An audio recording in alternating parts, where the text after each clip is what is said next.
I don't see any exorcists, at least. They must have pulled a runner once they were finished here. If our challenger knew that when selecting this location, I suspect we're in for a serious fight. We need to stay careful.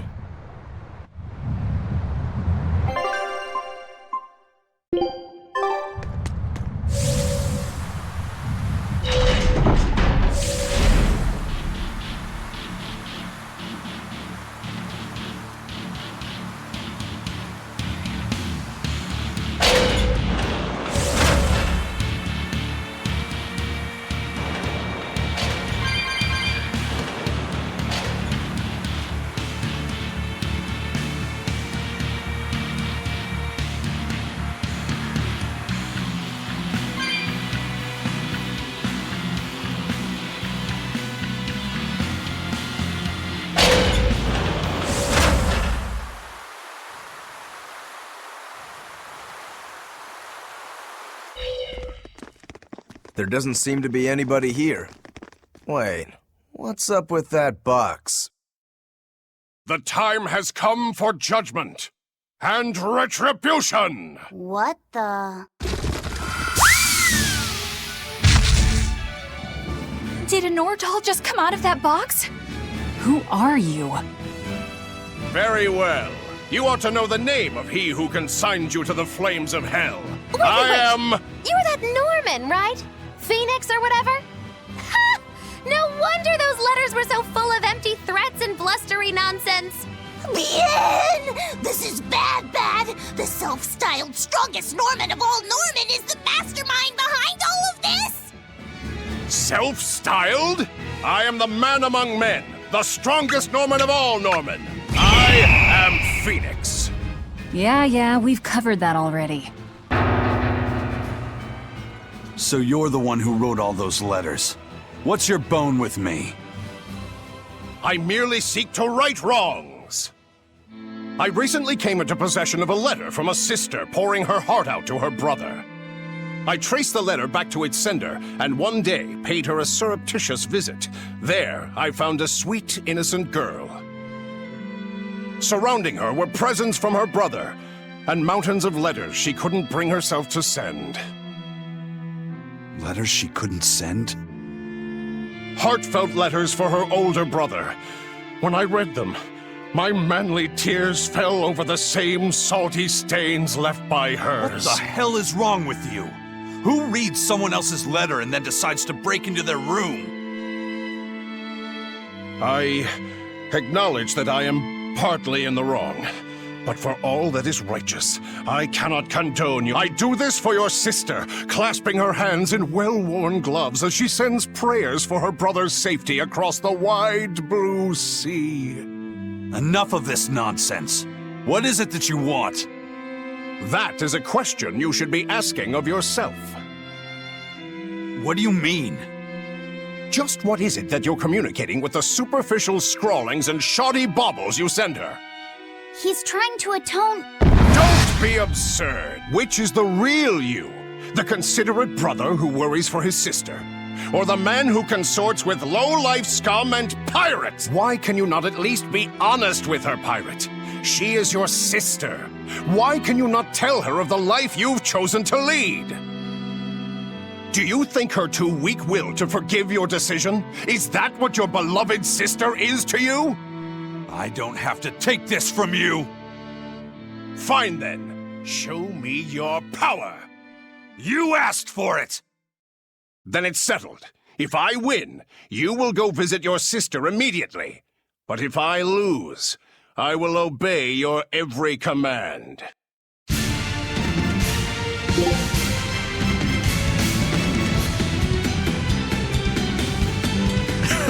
You're a funny one, Phoenix. I like you. Laugh all you wish, for the last laugh will be mine! I think I'll have you crying instead.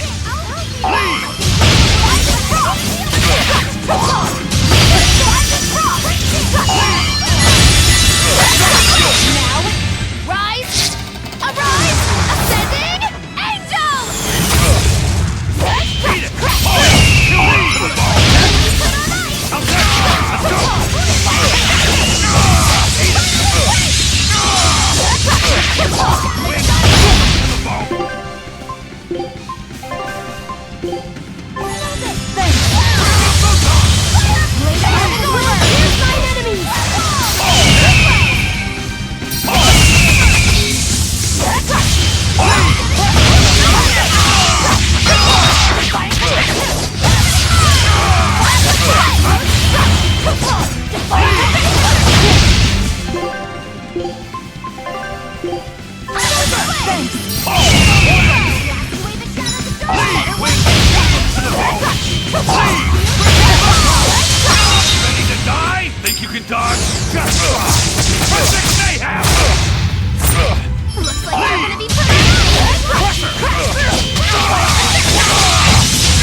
Disgraceful.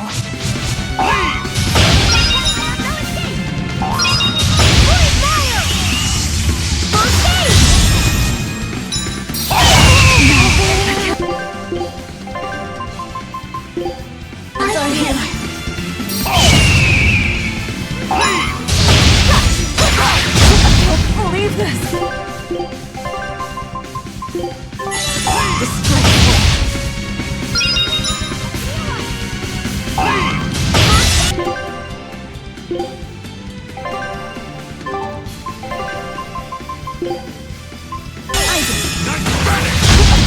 Believe this! And you cannot bear the light of my glow, for I am the wings of heaven! Darkness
Nice one!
You brought me! Here's your justice! Fight in order!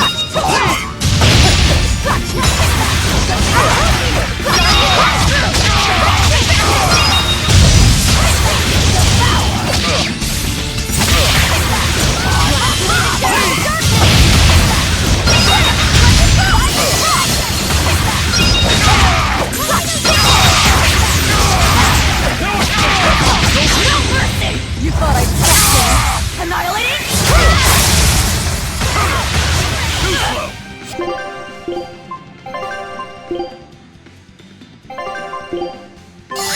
Nice one!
You weren't lying when you said you were the strongest.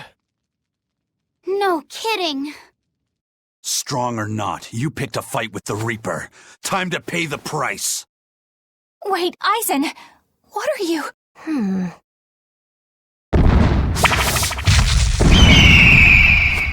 I thought so.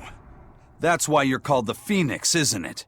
Your blessing has the exact opposite effect as my curse. So you finally noticed. So, if Phoenix has that kind of power, then couldn't he protect your sister? I admit defeat. I await your command. No. Why not? I believe we should each steer our own ships through life's waters. I know that the life I've chosen is a selfish one. And I know that it leaves my sister lonely and sad. But it's also the only way I know how to live. If I gave you a command, it would be denying something at the very core of my being. So no, I won't do it. Except, Yes? if you're able, I want you to use your powers to protect my sister. Protect her from demons and malevolence. And from any dragon who may one day attack her. A dragon? Are you serious? This isn't an order. It's just a request. Well then, I accept your request as your friend. But in return, I have something to ask of you. Yeah? I want you to write her another letter. But this time, no hiding what you're truly thinking. I'll wait as long as it takes for you to write it. No need. What? I've been carrying this for so long, I'm afraid it's kind of crushed. My friend, I swear on my honor that this letter will reach your sister, and I promise I will get her to smile once more. After all, I'm the Phoenix. With me, life rises anew from the ashes. Thanks. I'm counting on you. Then it is time I'm on my way. Come, turtles! At your service! Ho!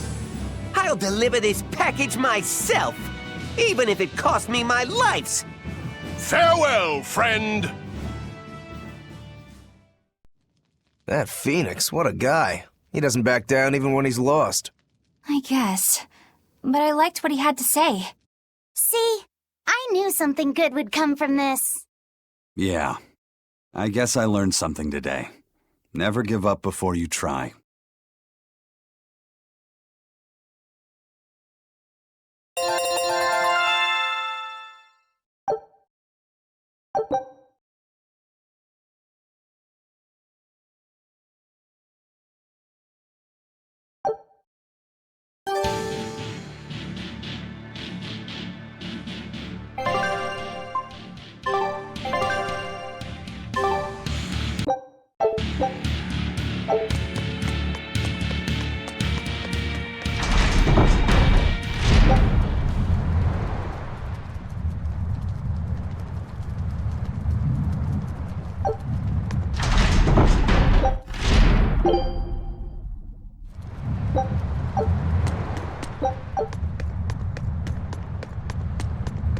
Phoenix is finally gone! It's okay for you to come out now, Grimoire! He's so stuffy, as always, that he made me sweat, and I was even hiding. Now that I think about it, neither of you showed your faces when Phoenix was here, did you? Why wouldn't you two want to see a fellow Norman? I guess that asks for an explanation. All right, I think I can tell you now anyway. Broadly speaking, Norman fall into two different categories. Dog Norman and cat Norman. The ones who like to be around humans, like Phoenix, are your dog types. The ones who prefer to stick around objects and places are the cat types. I've heard people say that dogs get attached to the human and cats get attached to the home. So, since Magilou's relied on you a lot over the years, does that make you a dog Norman? No, not really. My powers actually work with Miss Magilou's guardians, not Miss Magilou herself. That makes me a cat type. Though actually, considering how I serve a witch, I'd be a cat type either way. Anyway, back on topic. Dog Norman like to live among lots of humans in comfort and style. Cat Norman like me and Grimoire would rather live in forests and ruins and pass our time in idle leisure. Some, ourselves included, don't conform with expectations, instead choosing to live as we please alongside humans. What does this have to do with wanting to avoid Phoenix? There's a gap between us that can't be bridged. Like the difference between sky blue and sea blue. Come on, aren't sky blue and sea blue basically the same color? Maybe to your untrained eye, but to those who care, there's a perceptible difference in hue, slight though it might be. Whatever it is that separates them is impossible to overcome. I didn't realize it could be such a big deal. Let me ask you guys this. Are pudding and custard the same? No, definitely not. If I ordered one, I wouldn't want to be served the other. Those still sound more or less the same to me, too. What if I said it was like the difference between sherbet and sorbet? Oh, yeah, there is a difference there. Although I usually can't remember which is which. So, like the difference between a hoagie and a sub sandwich? But those two are the same. Anyway, you get the point now, surely. We've long had our differences, and they put us in perpetual conflict. But what good does that do? Actually, on that note, is Aizen's sister going to be okay with Phoenix around? That much I wouldn't worry about. He can be obnoxiously brash and talks a lot of nonsense sometimes. But if nothing else, Phoenix has a strong sense of responsibility. Rest assured, she's in good hands. Although if you work him too hard, he'll start making speeches about uprisings and insurrections and all that stuff.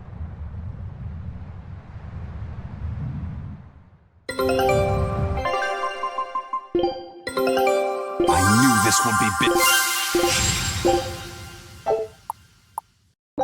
Scout ship departing.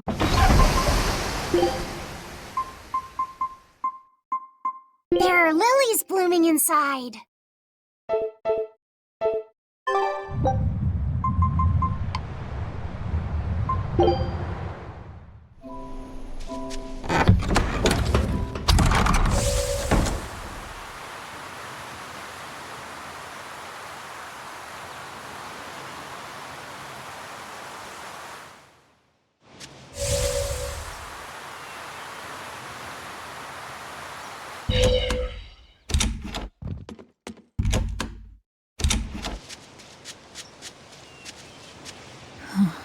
Velvet, is everything okay? Don't worry, I'm all right. I was just thinking of something that Celica liked to do whenever we passed a gravestone. What was it? I have a secret to tell you, she'd say. Then she'd hand me a flower and add, take it to the grave. What does that even mean? That's just a bad pun. Exactly. Celica loved her puns. Nico's dogs are so cowardly that when a stranger comes by, they don't bark. They hide up on the woof. Hey, that's pretty good. Ugh, feel like someone just broke my funny bone.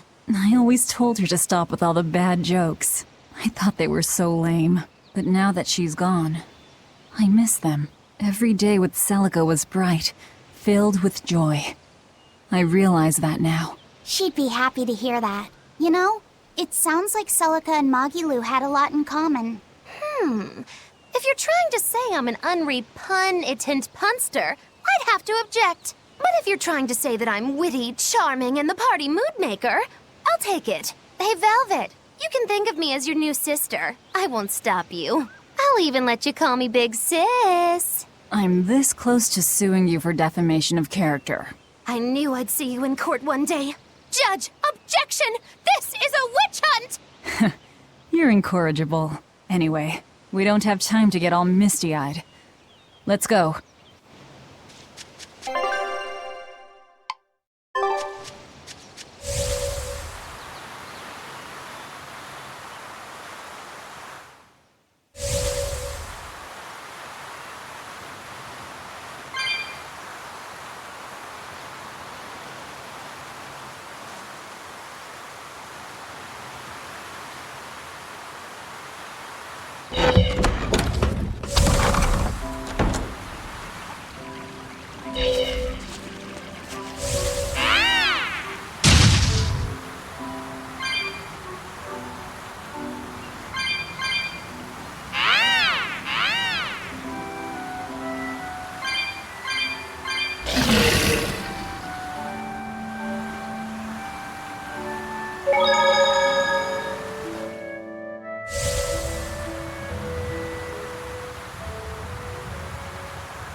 Both the opening and the advent began here. This is where the me before I was born died.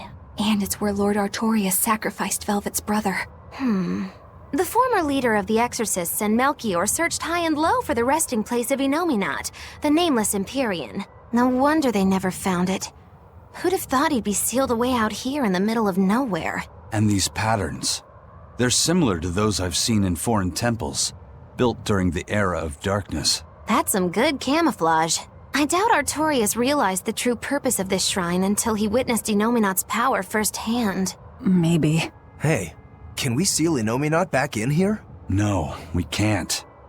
I can't detect even a trace of the original seal's art. Me neither. But I can tell you this is the Earth Pulse point. Oh well. If a cat's already out of the bag, it won't go back in. Believe me, I've tried. Even if there was a way to seal him here again, I wouldn't do it. I want to settle things with Inominat my way.